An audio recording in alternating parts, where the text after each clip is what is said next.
قال الله تعالى في كتاب محكم إنا أنزلناه قرآنا عربيا لعلكم تعقلون. Salaam alaikum, respected sisters and brothers. I hope you're all well. It's been requested that we try to have the speeches mostly in English. I'm not sure about the percentage that was announced. I think it's mostly about maybe 30%, 70% in English, 30% in Farsi. Evidently, this was requested from last sessions that we were here, and I'm just obeying what I've been told. I didn't change anything on myself. This was demanded of me, and of course I agreed to do so. We can always switch it back if this is what most of you want, but just to know that, for you to know that I'm just going with what they told me. Shukran lillah Rabbil Arshil Azim. We had the tawfiq to discuss and evaluate, alhamdulillah, for a little short of 2 years, one of the beautiful sermons of Imam Ali alayhi salam in his beautiful book of البلاغه. Khutbah Muttaqin, or the sermon of the pious, that we started in January of 2017, and March of this year, so March of 2019, we finished this beautiful khutbah. So almost 2 months short of 2 years, we discussed this khutbah, in which Imam Ali alayhi salam drew a beautiful, vivid, clear picture of what a pious person is. Who is a pious? A muttaqi. Who is a pious? How is their day spent? How is their night spent? What do they believe in? How do they deal with the everyday issues that you and I deal with as human beings? How do they deal with it? What are they anxious about? What are they eager about? What do they thrive for? We talked about every little detail about this trait that they carry with them. And all of this we did so that we can, inshallah, increase our knowledge, increase our awareness, our conscientious, and ultimately become a wiser person. A wiser person. And this is exactly what our topic is tonight, is what is considered to be wise. As far as Quranic point of view, as far as Imam Ali alayhi salam is concerned, what does it take to be a wise person? Who is wise? This is what we're discussing tonight. Inshallah, we will go over what Imam Ali alayhi salam's perspective is, and then inshallah we'll talk about the ayat and all the signs that Allah subhanahu wa ta'ala has sent in the Holy Quran describing a wise person. First of all, Imam Ali alayhi salam believes that the highest gift, or the highest blessing, the most valuable blessing that Allah subhanahu wa ta'ala has bestowed upon man is the very thing that we can reason with, our intellect. Imam Ali alayhi salam calls it the biggest blessing that Allah has given us. The very fact that we can think about something, that we can reason something, to comprehend something, that to him, he says, this is the biggest gift that Allah subhanahu wa ta'ala has given us. He says that through aql, through this intellect, a person is distinguished from animals. That one thing that separates us from animals is the fact that we can think and we can reason. In other words, what makes a person a human is the very fact that he can reason. Aslul insanu lubbu, he calls it. In a hadith, Imam Ali alayhi salam states that a believer cannot believe in Allah, doesn't believe in Allah unless they go through this process of reasoning. You can't even believe in Allah unless you can think about all the steps, all the things that you need to believe in. And most importantly, this was really deep for me. He says that we obey Allah subhanahu wa ta'ala to the extent of our wisdom. So whoever is a wiser person, they're more obedient of Allah subhanahu wa ta'ala's rulings. I'm going to bring this up because I'm tilting too much forward. Is that okay? Can you bring it a little closer to me, please? Thank you. Thank you. I'm just leaning forward. Thank you. Yeah, that's the Shumadar. Imam Ali alayhi salam believes that man is superior to angels, or can be superior to angels, so long as they use this tool, this apparatus called intellect that Allah subhanahu wa ta'ala has given them, this rationale that they have, that humans have, and angels don't have. They just obey Allah because they were created in that way, that they just accept and obey, and they do whatever they're told. But humans, they have to have a will, and through this will, they ultimately listen to Allah and obey Him. He believes that the best fortune, Imam Ali alayhi salam believes that the best fortune is wisdom, while the worst poverty is arrogance. He says, in Hikmat, in words of advice of Nahj al-Balagha number 83, he says, Inna aqna al-qina al-aql wa akbar al-faqr al-humuq. The best fortune is to reason, and the worst poverty he calls as arrogance. So what, according to what Imam says, what stands in front of our wisdom is jahl, or the arrogance. He says that there's no fortune like wisdom, and there's no poverty like ignorance. And he describes why, because he says, because wisdom, when a person is wise, this leads that person to guidance. And what just as ignorance leads a person to destruction and deviation from the Sirat al-Mustaqim, or the Allah subhanahu wa ta'ala's guidance. I don't know if I've shared this with you before in this class or other classes, but one of my favorite stories in the Holy Quran is the story of Pharaoh's magicians.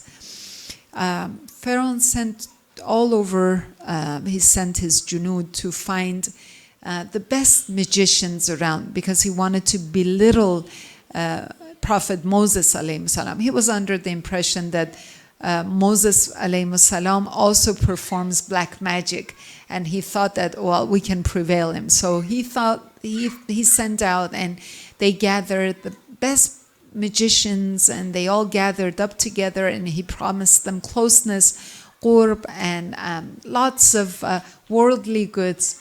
Just if that the only thing was that they had to belittle Moses alayhi salam. So a date was set for the competition, and they all got together. Now remember, these magicians were the best of the best. They were handpicked by Pharaoh, and they performed their magic, their black magic.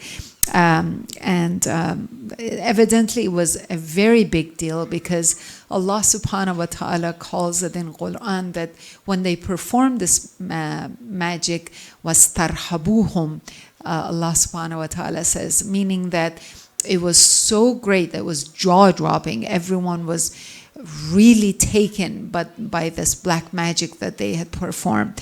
And then it was Moses alayhi salam's turn, and he was revealed by Allah subhanahu wa ta'ala that you need to throw your cane. He threw his cane, and immediately this cane cane changed to this huge dragon, and it started gobbling all the black magic that the magicians had performed, not only the magic itself, but even the apparatus, the tools that they had used to perform this magic. Now, I was told that in tafsir, all different tafsirs, that their apparatus, it wasn't just one or two things, it was 300 loads of camels. So when they were ready to perform, 300 camels came and dropped off the tools and the apparatus that they used to perform this black magic. And this one cane turns into this huge dragon, and then the dragon swallows the magic that they had performed. In addition to the magic, it swallows the apparatus. Now remember, the magicians were very, very, very knowledgeable. They were the best at what they were doing. That's why they were brought to Pharaoh. Once they saw that what Moses alayhi salam did, had caused not only this dragon swallowed their magic, but also the tools that they used to perform this magic, they knew that this is not black magic. Because they knew that only black magic can abandon the magic itself. Like if two groups of people are doing black magic and they want to prevail on one another, the only way they can do that is if it was to overtake the other, abandon the magic of the other team. But they witnessed that not only their magic was taken, but the apparatus, all the tools, all the apparatus that was brought in by 300 camels was gobbled, was swallowed with this one dragon. They were exact opposite of Hazrat Moses alayhi salam. They were non-believers. They did black magic. So they didn't have anything in common, but they were not stupid. They weren't arrogant. They weren't ignorant. They were not on Sirat al-Mustaqim, but they didn't know they didn't know. They didn't know that they are misguided. When they saw haqq, when they saw the truth, they couldn't turn the other way. That's the difference between the magicians and Pharaoh. They said, no, this is not black magic. فَقُلِبُوا هُنَالِكَ فَانْقَلِبُوا الصَّاغِرِينَ وَأُلْقِيَ السَّحْرَةُ سَاجِدِينَ قَالُوا آمَنَّا بِرَبِّ الْعَالَمِينَ رَبِّ مُوسَى وَهَارُونَ. Immediately they prostrated to Allah. They fell in prostration to Allah subhanahu wa ta'ala, and they announced that now, as of right now, we are now believers. And a very smart comment that they made that I love in the Holy Quran is that we believe in the same Lord that Moses alayhi salam believes. You know, they could understand that this is not a path they could walk without a leader. They need a role model in order to walk this path. So they said, we believe in Allah subhanahu wa ta'ala, the same Lord that Moses alayhi salam obeys and worships. No matter what Pharaoh said to them, oh, I will have them hang you, I will have them cut off your legs, cut off your hands in opposite so they lose the equilibrium, that way they could never move again. They said, Inna ila rabbina munqalibun. Do whatever pleases you, because ultimately we have to return to our Lord. That's how powerful their belief was. With just witnessing one performance, not black magic, but what was revealed to Moses alayhi salam. With witnessing this just one time. Now let's compare this to Pharaoh. multiple times he received one-to-one guidance from Prophet Moses alayhi salam. Everything that he said will happen would happen. The Nile turned into blood. He didn't believe. Believers went to get water from this root, it was water. Non-believers went to get water, it turned into blood. So these are all signs of Allah. These are all things that Moses ﷺ told Pharaoh would happen. All the things, your son will pass this. He did not move. Why? Because he was too arrogant. In Farsi we say, manish buzurg bud. His ego was bursting. That was how arrogant and ignorant this man was, that no matter how many times the truth was revealed to him, he still would not accept it. Because he thought, I'm superior to everyone, and there's no way that anyone can understand something better than me. Therefore, he refused the haqq. He refused the truth. He could not accept the truth. And by far advice, even if it was from the Prophet of Allah subhanahu wa ta'ala. So going back to what we were talking about, Imam Ali alayhi salam calls wisdom a fortune. But in order to gain this fortune, one needs to be knowledgeable. You can't be wise without knowledge. You need knowledge to become a wise person. What Allah subhanahu wa ta'ala calls ilm in the Holy Quran. Just as the essence of ignorance is illiteracy, right? Just as that, the essence of being wise is knowledge. And for you to know, 582 times Allah subhanahu wa ta'ala refers to knowledge in the Holy Quran, because it's such a big deal. It's such an important issue. Imam believes also, as my last note, as far as what his perception is, and then we're going to talk about the Holy Quran. He believes that the vivid sign of a wisdom person is the fact that they can execute their knowledge. In other words, a knowledgeable person, a wise person, is a person who can execute, who can carry out this knowledge that they have. Okay? So let's say I come to an understanding that lying is not something that I'm allowed to do. Lying is prohibited in the Holy Quran. I come to that understanding, to that maturity. Okay? Now, the way I have this knowledge, but I don't become a wise person until I carry out, until you see through my actions that I don't lie. When you see that I don't lie, then I have digested this knowledge. At that point, I'm a wise person. Okay? That's what he means. Now, all this that we just talked about was Imam Ali alayhi salam's perception. This was his point of view as far as knowledge. Now let's consider Quran. How does Allah subhanahu wa ta'ala, what is his perspective? What is his point of view as far as being wise, being intelligent? Like I said, there's a lot of different ayahs, but I'm only going to speak about one of them tonight. Ayah number 2 of Surah Yusuf, in which Allah subhanahu wa ta'ala says, Inna anzalnahu Qur'anan Arabiyyan la'allakum taqilun. We have sent down this Arabic Qur'an in order for you, in hope that you would practice your reason. This is what Allah subhanahu wa ta'ala is saying.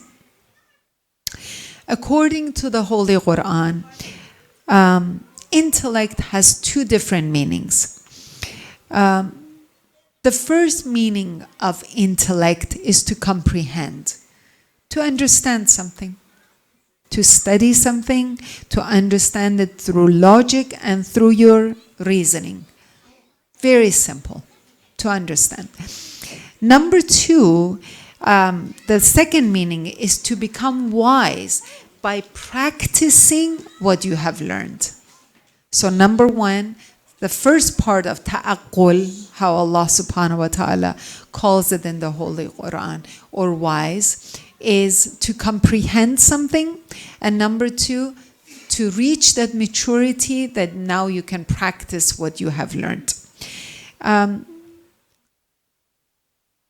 One refers to that scientific understanding, that scientific reasoning. When you understand something, when you, fix that underground, the foundation of what you believe in, the foundation of what you call faith, when you add to that, this is called that aql huzuri. This is that the scientific reasoning, when you're fixing that underground, when fixing the very foundation of Islam. But the practical reasoning is when you practice it, when you put what you've learned into practice, when it shows through your amal. This is the second part. Imam Ali alayhi salam, like the very last note that I made, he says that this is a sign of a wise person when they put what they've learned into action. So from a Quranic perspective, when you say, for example, Zain is smart, such and such person is smart, this doesn't only mean that they have all the proper information and data in regards to a subject. Like they're knowledgeable about the subject. In a Quranic perspective, when you say someone is smart, rather it is implied that they're implying that they have the ability to carry out what they believe in or what they are knowledgeable of into their actions. So they understand it and they act upon it. They carry it out. So first you have to understand it, you have to understand the matter fully, and then practice it to execute it. In other words, to execute it, to execute what you've learned with your free will, and this has to be vivid in your actions. It has to be seen. So this is what the Quran calls wisdom. The beginning of the path is to think of the matter, to reason it with your logic, to understand it. Halfway, you become a scholar, you understand, you become aware of the subject, and your final destination is to be wise by understanding and by performing what you have practiced. So wisdom is exhorted through this holy book. إِنَّا أَنزَلْنَاهُ قُرْآنًا عَرَبِيًّا لَعَلَّكُمْ تَعْقِلُونَ. It's exhorted through the Holy Quran and through prophethood.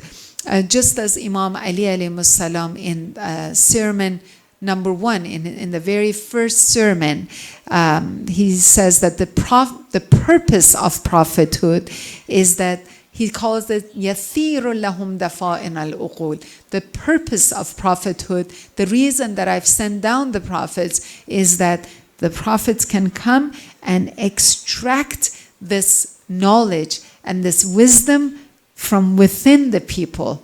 By a form of awakening, by giving them enough knowledge so that they can comprehend it, they can understand it, and therefore that wisdom can be exhorted from their what Allah subhanahu wa ta'ala has given them, but it's hidden way, way, way, way back inside of them.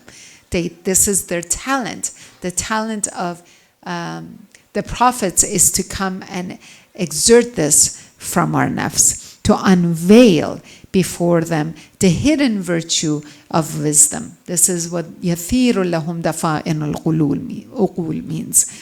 And to show them Allah subhanahu wa ta'ala's great signs. Okay, I know we've had a lot of distractions tonight.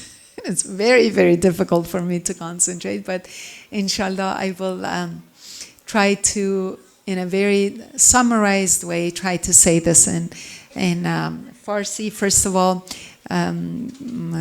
ببخشید حالا فارسی میگم براتون، میلاد نورانی امام رضا علیه السلام و خدمت همه حضار محترم تبریک عرض میکنم. انشالله که مزین بشید به نور ولایت و این زیبا نور اختر، هشتمین اختر ولایت. خب قراره که ما یه مقداری از سخنانمون رو به انگلیسی بگیم. درخواست شد سیستر حیفا و آقای دکتر احمدی این درخواست داشتن و منم تابع امر ایشون هستم. حالا برای اون قسمت فارسی که خب خیلی انشالله به صورت خلاصه خدمتتون میگم که از وقتی هم که داریم بیشتر من وقت شما رو نگیرم، میدونم مولودی هم دارین. خب گفتیم که طی 2 سالی که ما به این مسجد آمدیم و رفتیم و الحمدلله طی اون سعادتی داشتیم که این خطبه زیبای متقین رو بررسی کنیم از گفته‌های این دریای بیکران رحمت و معرفت شاید بشه گفت. ما اومدیم و یاد گرفتیم و خیلی چیزا شنیدیم، خیلی چیزا یاد گرفتیم از این خطبه متقین، ولی نهایتاً هدف از یادگیری تمام این معرفت هایی که امام معرفی میکنن یا حتی قرآن اینه که خب ما رو نزدیکتر به خدا بکنه دیگه. حاصل این یادگیری ها اینه که ما قرب بیشتری به خداوند پیدا بکنیم و تنها راهی که این قرب حاصل میشه اینه که اون چیزهایی رو که یاد گرفتیم به مرحله عمل برسونیم. وگرنه هیچ قربی که حاصل نمیشه هیچ مسئولیت هم بر گردن ما هست، به خاطر اینکه اگر خدای نکرده ما چیزی رو یاد بگیریم و بهش عمل نکنیم در قبال خداوند خیلی مسئولیتمون بیشتر میشه. گفته‌های امام علی علیه السلام رو که الان راجب wisdom، راجب تعقل، راجب اینکه انسان بتونه راجب این بررسی بکنه، با فکرش، با اندیشش، با لاجیکش بتونه این گفته ها رو بررسی کنه رو الان با دوستان به زبان انگلیسی گفتیم که برترین نعمت طبق گفته های امام علی علیه السلام نعمت عقل هست که خداوند به انسان ارزانی داده. اون وجه تمایز انسان از 4 پا همین فکت هستش که این انسان میتونه تعقل بکنه، میتونه فکر بکنه. هر چقدر انسان عاقل‌تر باشه بیشتر میتونه بنده خداوند بشه، بندگیش زیباتره، بندگیش خالص‌تره. امام میفرمایند که انسان به عقل خودش انسان هست.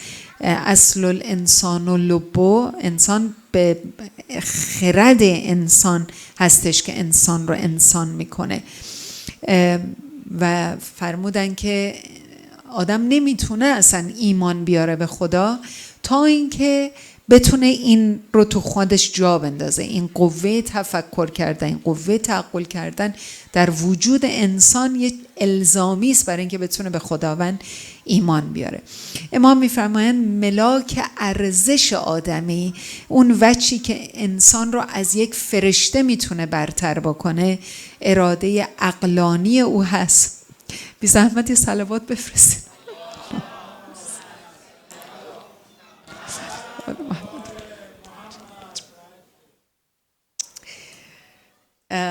امام معرفی میکنن که اون وجه انسان که اون رو از یک فرشته برتر میکنه وجه عقلانی اونه، اون که اراده میکنه که عقلانی عمل بکنه. امام میفرمایند که هیچ بخت و اقبالی به اندازه عقل با ارزش نیست و هیچ فقری بدتر از جهل نیست، چون عقل انسان رو به هدایت میکشونه و فقر انسان رو به سرسرای هلاکت و نابودی و گمراهی.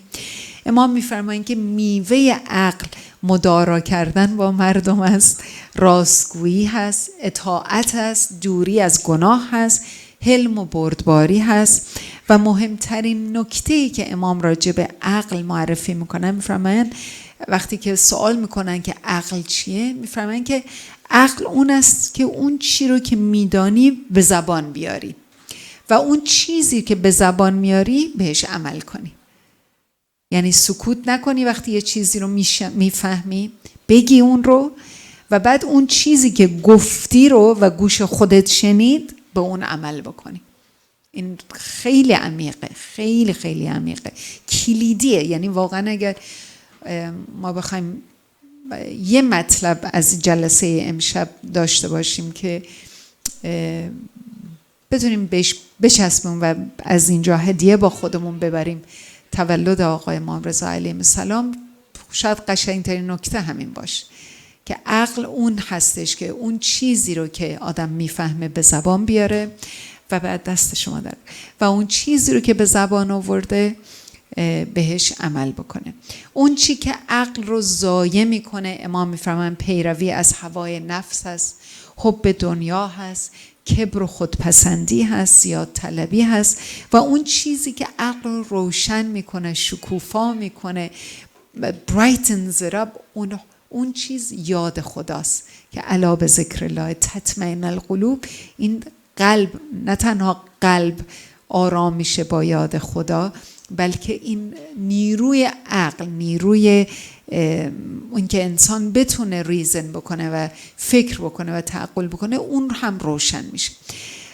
گفتیم که خداوند در 582 بار در قرآن از این قوه صحبت کردن، از عقل صحبت کردن و شاید یکی از جامع ترین آیاتی که راجب کاربردی عقل با زندگی ما هست، دومین آیه سوره مبارکه یوسف هست که خداوند میفرماید که انا انزلناه قرآنا عربیا لعلکم تعقلون، که به معنیش این هستش که ما قرآن رو به زبان عربی برای شما نازل کردیم به امید. هر وقت کلمه لعل در قرآن میاد انگار که خداوند میگه انشالله که مثلا به امید این که شما پرکتیس کنین، این تعقلتون به این مرحله، به این رشد، به این گروث، به این مچوریتی برسین که بتونین راجع به مباحث تعقل کنین، فکر بکنین.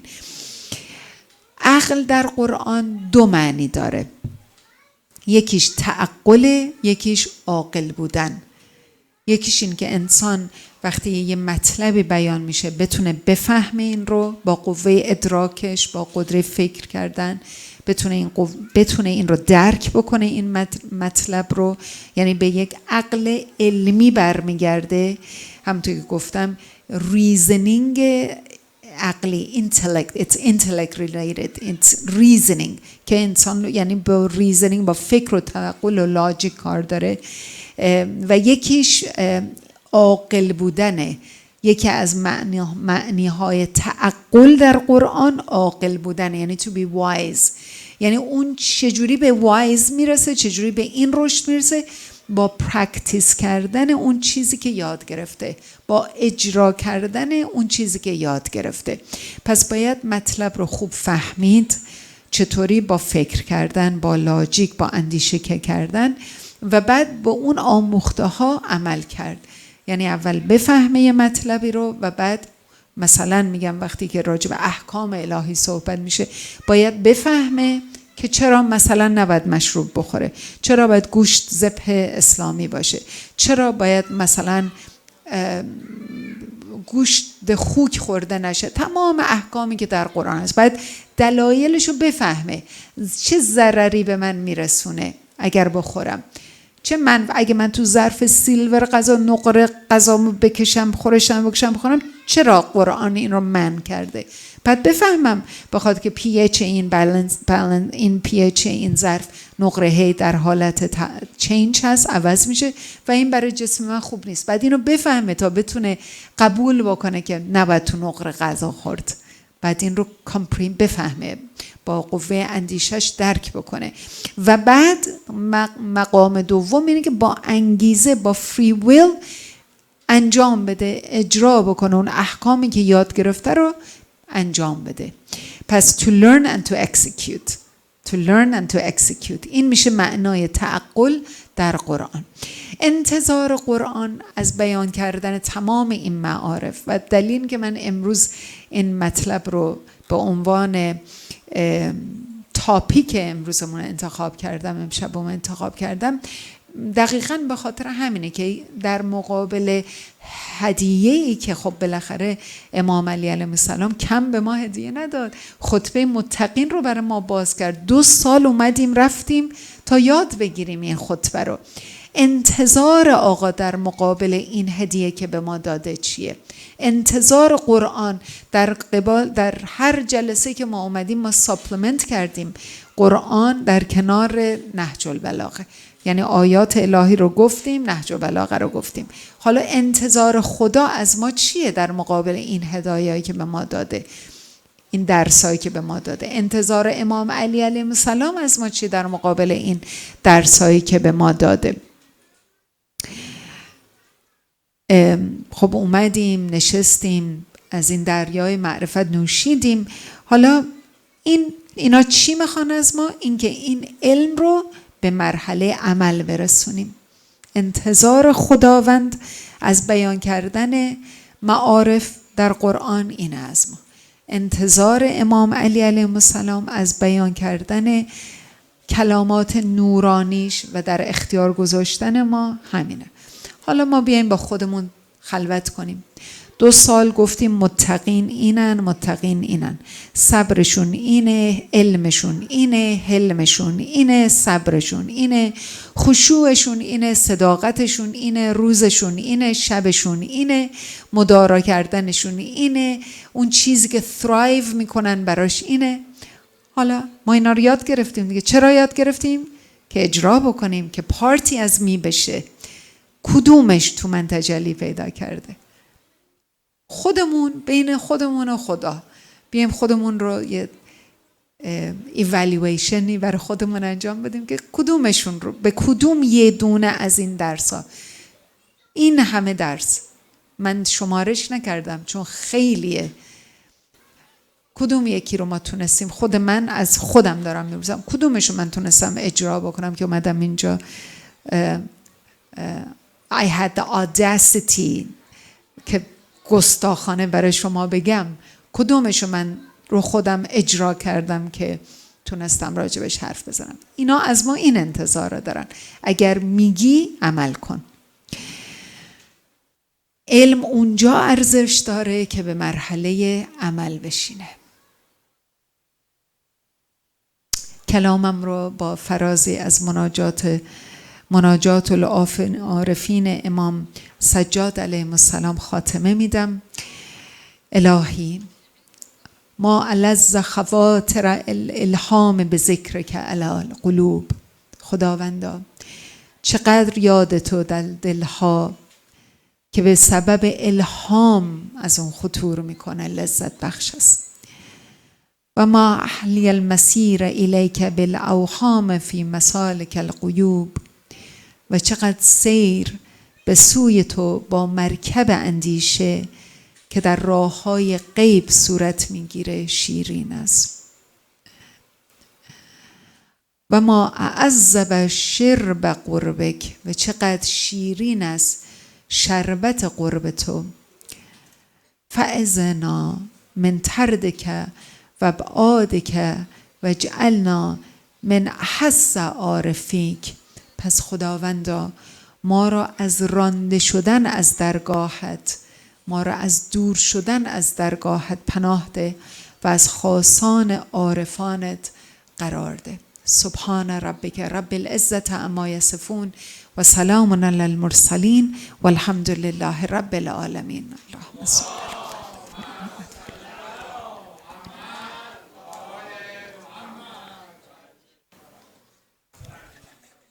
اگر سوالی هست من در خدمت هستم. بفرم. نمیشنوم، خیلی صدا هست، ببخشید.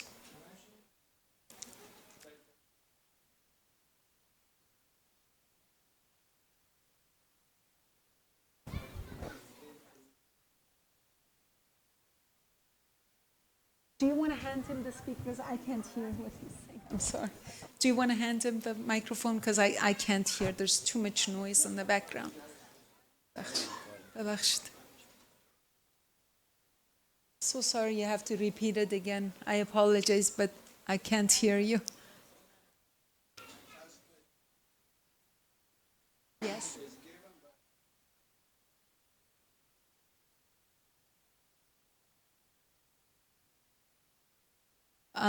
So the wisdom, this is exactly what we talked about tonight. Allah has given you the tool to get a grasp of this wisdom. Allah has given the tool such as logic, such as reasoning, such as thinking. All of us have these tools. That's why Imam Ali alayhi salam in his very first khutbah, in his very first sermon, he says that the job, the mission of the prophets is to come and يَثِيرُ لَهُمْ دَفَائِنَ الْأُقُولِ, is to come and exalt what Allah subhanahu wa ta'ala has given us, this ability to think and logically to be able to reason. This is the mission of prophets. But wisdom is when you act upon what you have learned. So when you learn something through, ma'arifatullah, ma'arif ahl walayat alayhimus salam, all the traditions, all the ahadith, all the ahkam, when you put those into action, then it becomes wisdom, which is part of ta'aqqul in the Holy Quran. So that's why ta'aqqul or intellect in the Holy Quran has two meanings. One, to comprehend, to be able to digest or get a grasp of what Allah subhanahu wa ta'ala is saying, for example, in the Holy Quran. And number two, to put what you have learned into action. In that case, it becomes wisdom. In that case, you become a wise person. Not merely, but just learning something and having the right data, having the right information. Even if I'm the memorizer of the whole Quran, if I memorized it, if I don't put what I know, if I don't put it into action, then how is that going to get me close to Allah?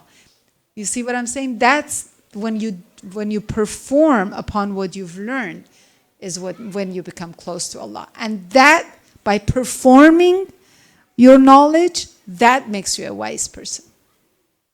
That's wisdom. And I just proved it through Allah's perspective and through Imam Ali alayhi salam's perspective.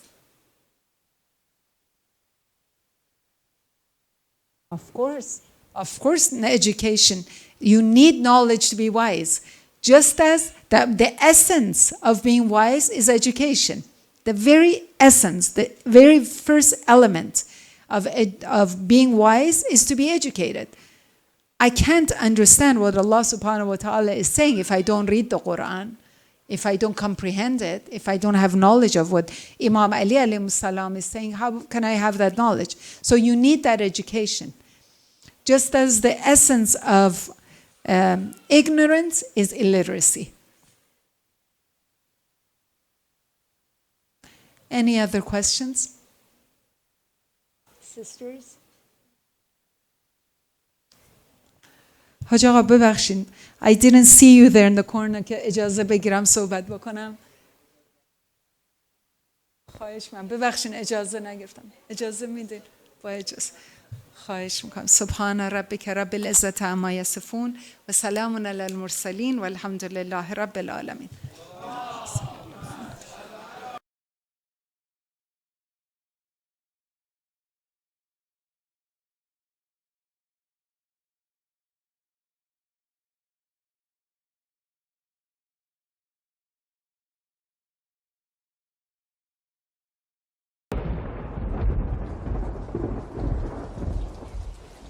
بسم الله الرحمن الرحیم.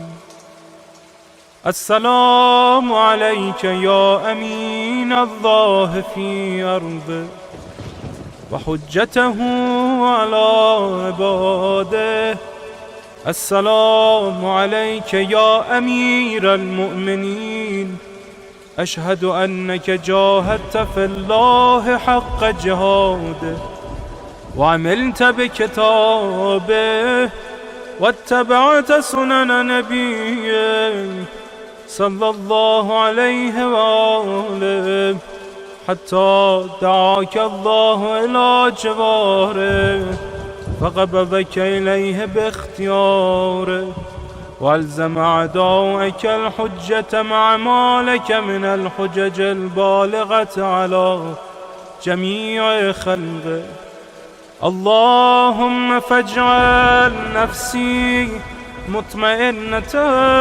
بقدرك راضية بقضائك مولعة بذكرك ودعائك محبة لصفة أوليائك محبوبة في أرضك وسمائك صابرة على نزول بلائك شاكرة لفضائل نعمائك ذاكرة لثواب غالائك مشتاقة إلى فرحة لقائك متزودة التقوى ليوم جزائك مستنة بسنن أوليائك مفارقة الأخلاق أعدائك مشغولة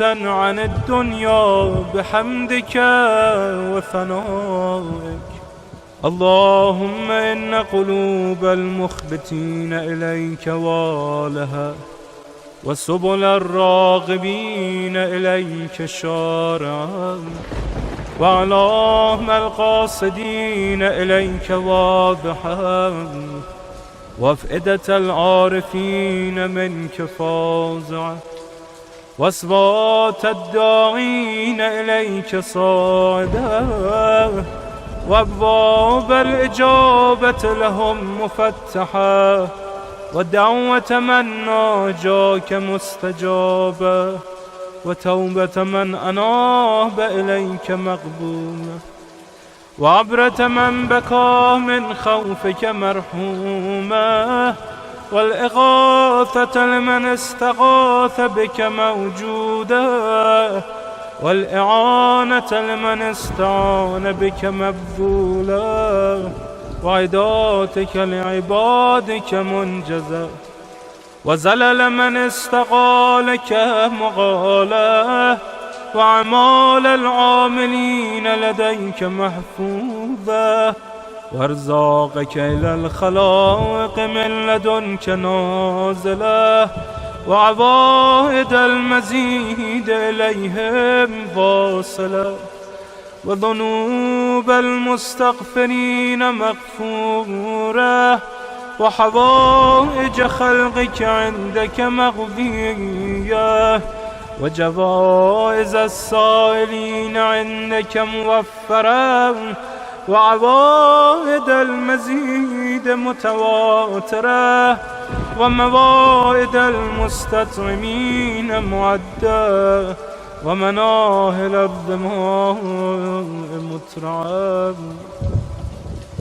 اللهم فاستجب دعائي واقبل ثنائي واجمع بيني وبين أوليائي بحق محمد وعلي وفاطمة والحسن والحسين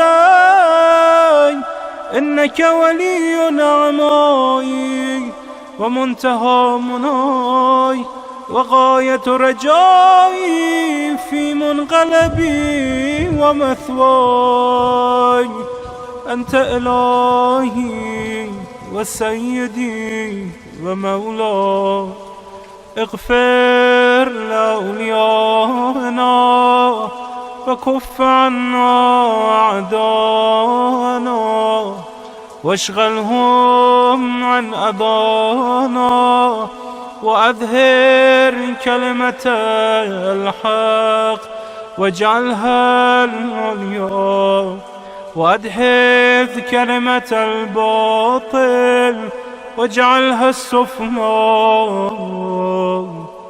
إنك على كل شيء قدير. خنجر فولاد تو هم بی تو به بیراه روم، بی تو شوم زار و پناه، مرا جدا مکن ز خود در این زمان پرگناه. دلم میخواد گداد بشم، گدای بی نواد بشم. امام رضا خوش آمدی، امام رضا الان میرم نزنیم. امام رضا خوش آمدی، امام رضا. بهتره دیگه، شما بهتر جواب بدید، شما نزنم. امام رضا خوش آمدی، امام رضا خوش آمدی، امام رضا خوش آمد، امام رضا خوش آمدی، امام رضا خوش آمدی. ماه ذوالقعده و ماه ذوالقعده و حالا دست بزنید تا عوضش. ماه ذوالقعده و با توسل به مقتدا می رود مرغ دلم به سمت مشهد و رضا. یا رضا ای گل خوشبو مددی، یا رضا عبد خدا رو مددی، یا رضا ضامن آهو مددی، یا رضا ضامن آهو مددی، یا رضا ضامن آهو مددی، یا رضا ضامن آهو مددی، یا رضا.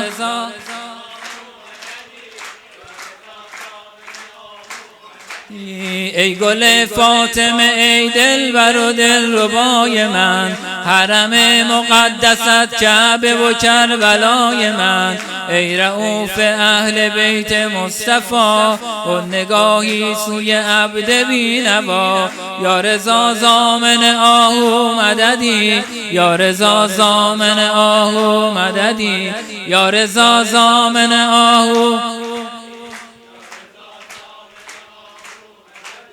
یا رضا ضامن آهو مددی، یا رضا ضامن.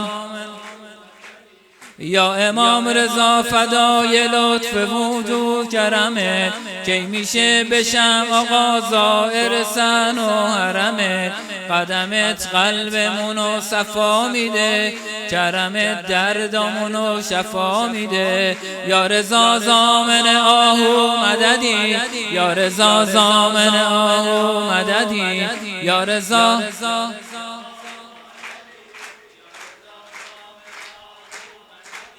یا رضا. به افتخار خودتون یه دستی بزنید. خیلی ممنون، لطف دارید، ممنون، تشکر. یه شعری بود قدیما ما میرفتیم حرم امام رضا، از این کوچه پس کوچه ها که داشت میرسیدیم به حرم، یه شعری رو میذاشتن این مغازه‌دارا و اینایی که اون موقع سی دی و اینا نبود، رو نوار میذاشتن. ما همین که همین رو گوش میدادیم از جلو هر مغازه‌ای تا میرسیدیم به حرم. خیلی خاطره ما الان خب 10 سال نرفتیم حرم امام رضا. یه چند تا تیکه‌شو میخونم، شاید شما هم دلتون راضی شد حرم امام رضا. اگه دلتون شکست همه رو دعا کنید، مخصوصا مریضا رو. ممنونم امام رضا که رام دادی تو حرمه، ممنونم امام رضا که رام دادی تو حرمه. حالا این دست منو این همه لطف و کرمه. آقا جون قربونتم، آخه من مهمونتم. آقا جون قربونتم، آخه من مهمونتم. ضامن آهو رضا، لاله خوشبو رضا. ضامن آهو رضا، لاله، ضامن آهو رضا، لاله.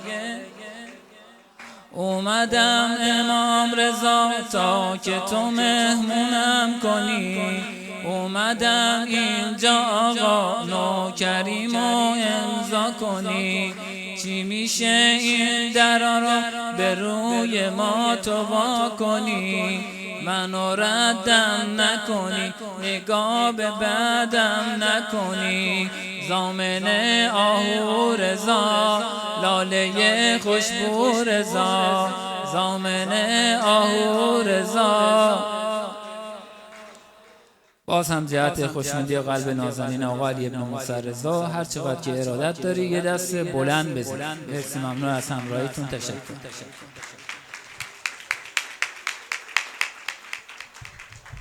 خب آقا این اکو رو بگی، دست در نکن. یه دست دیگه بزنین به افتخار خودتون. احسن احسن احسن احسن. یه صلوات محمدی پسندم بفرستید. اللهم صل علی محمد و آل محمد. خب ما در این قسمت کات کردن کیک رو داریم. میخوایم از 2 تا عزیز دعوت کنیم این کار رو برامون انجام بدن. 1 نفر از آقایون، 1 نفر هم از خانوم ها. عرضم به حضور شما که از آقایون، از آقای صالحی پور من دعوت میکنم تشریف بیارن، خدمت این بزرگوار باشیم. خب نه شما که باید بیاین اینجا، نشین الکی. خب تولد آقا رضا هم هست مثل که امشب. آقا رضا اینجا، آقا رضا اینجا. به به به به به به اینجا اینجا. آقا رضا چند ساله میشی؟ 10. میره تو 10 سال؟ بزرگ شدی؟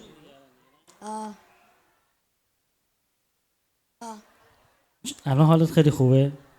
چه حسی داری؟ چه حسی داری امشب تولدته؟ What's your wish? It's a secret. It's a secret? You can't tell me. No? خب اوکی. یکی از کیک‌ها رو می‌خوام بدیم آقا رضا کات کنه برامون، تولدش هم هست. یه هپی بردی هم واسه ایشون می‌خونیم. حاج آقا موقع کیک کار کردن هپی بردی واسهشون بخونی یا قبلش؟ باش. موقع کیک کار کردن واسه شما هپی بردی می‌خونیم. از آقای صالحی پور دعوت می‌کنم تشریف بیارن. خواهش می‌کنم تشریف بیارید. آقا رضا اول ببرن. کوچیک‌تر. آقا تشریف بیارین. من یه نفر میتونی بیاد اینا رو روشن بکنه؟ یه بزرگواری میتونی بیاد کمک کنه اینا رو روشن بکنی؟ چرا؟ اصلش به همین فشفشاشه دیگه، روشن نکنی که اصلا نگران نباش، هیچ اتفاق نمیفته.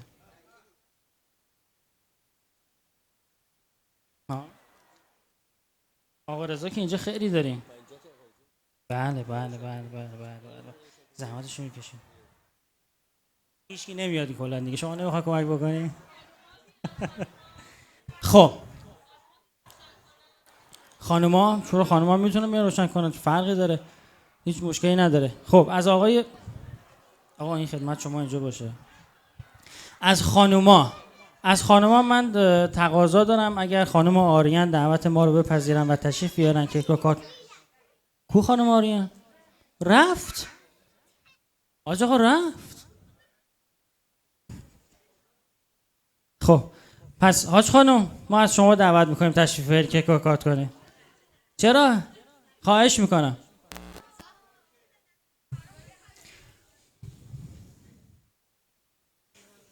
حاج آقا از خانوما کی بگیم این کیک رو کات کنن؟ حاج خانم تشریف بیارید. خانم شکیبا خواهش میکنم تشریف بیارید. خانم شکیبا بفرمایید. یا شور. آقا میخواید همینجوری بشین نگاه کنین؟ یه کف، یه دست، یه جیغ، یه هورا.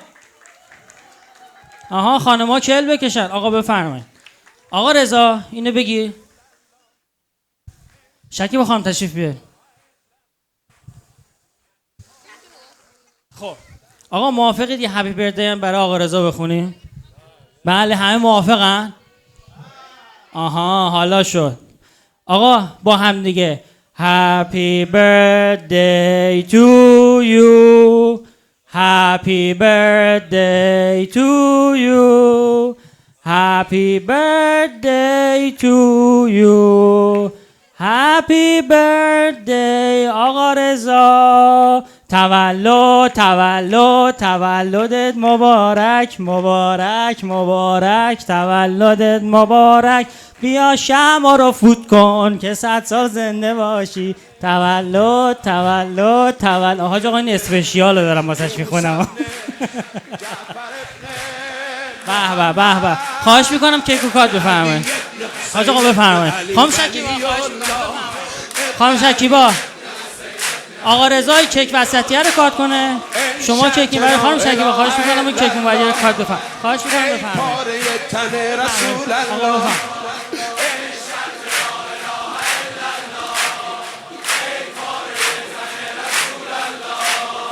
علی ابن موسی ابن جعفر ابن محمد ابن علی ابن حسین ابن علی ولی الله ابن علی ابن حسین ابن علی ولی الله. آفتاب کشور مایی، پشت و پناه رهبر مایی، پرم پیداست بهشتی که میگردی دنبالش، تو آینه کاری حرم پیداست. ای شرط لا اله الا الله، ای پاره تن رسول الله، ای شرط لا اله الا الله، ای پاره تن رسول الله. حسین بابا صدای ما رو بده. آقا دست شب تولد ها. آها ماشاءالله ماشاءالله. احسن.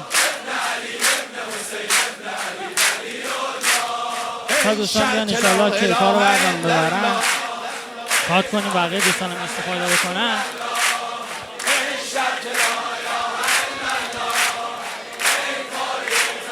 پشت سر هم بگیم علی ابن موسی ابن جعفر ابن محمد ابن علی ابن حسین ابن علی ولی الله ابن علی ابن حسین ابن علی ولی الله. هر کی که نوکرت شد آقا شد، هر کی که نوکرت شد آقا شد.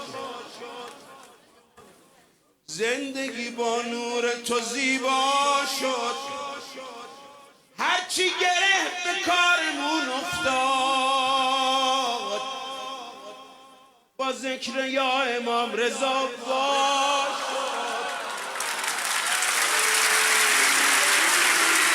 به من دلی مثل طلا دادی، با دستای خودت جلا دادی، پنجره فولادو که بوسیدم، به هم برات کربلا دادی. من خودمو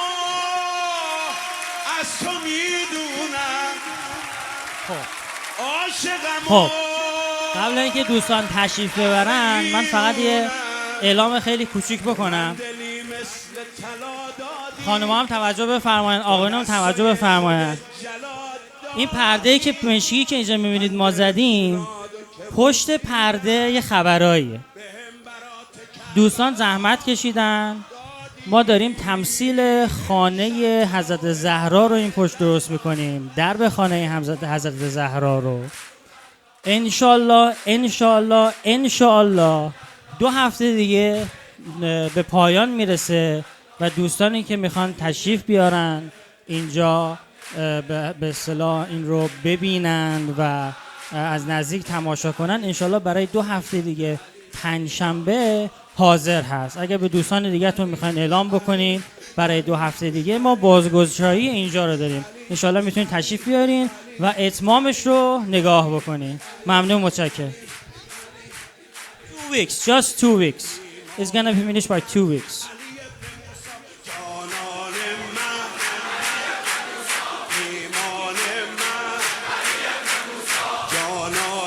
دوستانم توجه کنم، خانم‌ها میتونن بشینن، غذا رو براشون میارن، غذا رو سرو میکنن همونجا که هستن، کیک و غذا رو میارن.